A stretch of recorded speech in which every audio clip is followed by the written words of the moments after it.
అధ్యక్ష, ఇవాళ ఒక చారిత్రాత్మకమైనటువంటి బిల్లు ఈ సభలో చర్చకు వచ్చినందుకు, ఈ చర్చలో పాలు పంచుకునేటువంటి అవకాశాన్ని నాకు ఇచ్చినందుకు తమరికి వినయపూర్వకంగా ధన్యవాదాలు తెలియజేస్తున్నా అధ్యక్ష. అధ్యక్ష, మీరు అనిస్తే నాకు వద్దుపోతుందా అధ్యక్ష, ఇక్కడ ఈ బిల్లు విషయంలో అధ్యక్ష చాలా అద్భుతమైనటువంటి నిర్ణయం రాష్ట్ర ప్రభుత్వం చేసింది. రాష్ట్ర ప్రభుత్వానికి నేను కృతజ్ఞతలు తెలియజేస్తా ఉన్నా అధ్యక్ష. ఈ బిల్లు చాలా గొప్ప బిల్లు తీసుకొచ్చినారు. తల్లిదండ్రుల విషయంలో బాధ్యత కలిగినటువంటి ఉద్యోగస్తులుగా ఉండాలని చెప్పి ఈ బిల్లులో చాలా అంశాలు తీసుకొచ్చినారు అధ్యక్ష. చాలా మంచి విషయం అధ్యక్ష. అట్లాగే నా తరఫున కూడా 1-2 సూచనలు చేయాలనుకుంటున్నాను అధ్యక్ష ఈ బిల్లుకు. అధ్యక్ష, ఇక్కడ తల్లిదండ్రులు ఉన్న పిల్లల అంశం వచ్చింది, కానీ మరి తల్లిదండ్రులకు పిల్లలు లేనటువంటి వాళ్ళ పరిస్థితి కూడా ఈ రాష్ట్ర ప్రభుత్వం ఆలోచిస్తే బాగుండేది. ఎందుకంటే చాలామంది పిల్లలు కానీ వాళ్ళు ఉన్నారు సార్, తల్లిదండ్రులు. వాళ్ళు మరి వాళ్ళ పరిస్థితి ఏందనేది కూడా మన రాష్ట్ర ప్రభుత్వం ఒకసారి ఆలోచన చేస్తే బాగుండేది. అలాగే సార్, ఈ చట్టం గతంలో కూడా అస్సాంలో ప్రణామ్ అనేటువంటి చట్టం పేరుతో అప్పటి కాంగ్రెస్ పార్టీ, భారతీయ జనతా పార్టీ ప్రభుత్వం ఈ 2017లో తీసుకొచ్చింది సార్. ఈ చట్టాన్ని తీసుకొచ్చినటువంటి సందర్భంలో కూడా అక్కడ ఒక సీరియస్ డిస్కషన్ జరిగింది. దాంట్లో అప్పుడున్నటువంటి విపక్షాలు కూడా కొన్ని అంశాలు లేవనెత్తినాయి సార్.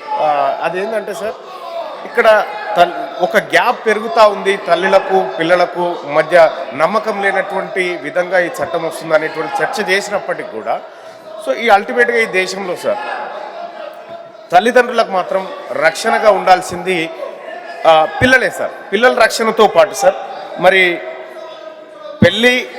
పెళ్ళి చేసుకోకుండా ఉన్నటువంటి వాళ్ళు వృద్ధులుగా ఉన్నారు చాలామంది.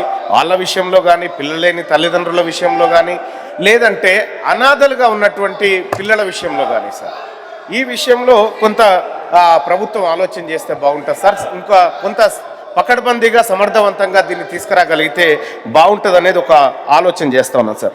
ఇది ఒక ఇండియాలోనే కాదు సార్. చాలామంది అనుకుంటున్నారు ఇండియాలోనే మాత్రం ఇటువంటి చట్టం కాదు సార్. చాలా దేశాల్లో ఈ చట్టం ఉంది సార్. చాలా అమెరికా లాంటి దేశాల్లో చట్టాలు ఉన్నాయి. ఆ తర్వాత ఇంకా ఒకసారి చూసుకుంటే సార్, చైనా, సింగపూర్, తర్వాత జర్మనీ, ఫ్రాన్స్, ఇట్లా చాలా దేశాల్లో ఈ తల్లిదండ్రులను పోషించేటువంటి అంశంలో అక్కడి ప్రభుత్వాలు చట్టాలు చేసినటువంటి అంశాలు ఉన్నాయి సార్. అయితే సార్, మిగతా వాటిని కూడా కొన్నిసార్లు నేను పరిశీలించడం జరిగింది సార్.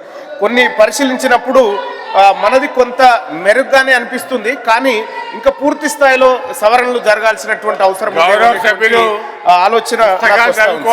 అయితే ఇక్కడ ఎమ్మెల్యేలు, ఎమ్మెల్సీలకు సంబంధించినటువంటి వాళ్ళకు కూడా ఈ చట్టం వర్తించాలని చెప్తా ఉన్నారు సార్. ఇది మంచి పరిణామం సార్, మంచి నిర్ణయం. ఈ బిల్లు ఏదైతే ఉందో సార్, ఈ బిల్లులో చిన్న సూచనలు తప్ప వ్యతిరేకించడానికి ఇంకొక అంశం ఏమీ లేదు సార్. ఈ బిల్లుకు సంపూర్ణమైనటువంటి మద్దతు తెలియజేస్తూ ఈ బిల్లును ప్రవేశపెట్టినటువంటి గౌరవ మంత్రివర్యులు అడ్లూరి లక్ష్మణ్ గారికి, ఈ రాష్ట్ర ప్రభుత్వానికి నా తరఫున ప్రత్యేక కృతజ్ఞతలు తెలియజేస్తా ఉన్నా సార్. చాలా గొప్ప bill sir. I'm appreciating this bill.